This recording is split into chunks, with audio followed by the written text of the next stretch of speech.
अस्सलाम वालेकुम प्यारे दोस्तों, मैं हूं माजिद खान और आप देख रहे हैं उर्दू हिस्ट्री यूट्यूब चैनल।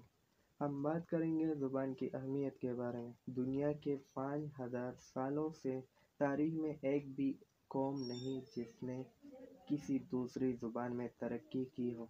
दुनिया के जदीद तरीन मुल्क इसराइल में भी किसी को अंग्रेज़ी नहीं आती।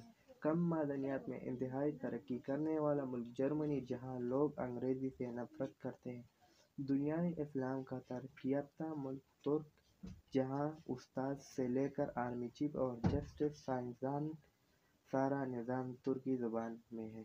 चीन में कोई सरकारी निजी इदारे अंग्रेज़ी बोलते नज़र नहीं आएंगे। ईरान का तमाम सरकारी निज़ाम फारसी में तरतीब दिया गया। यहाँ हर साल नोबल इनाम के लिए कोई न कोई नामज़द होता है।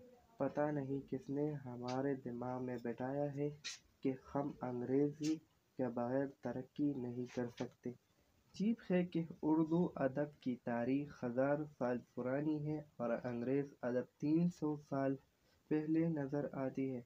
हमें अपनी ज़ुबान को अहमियत देनी होगी।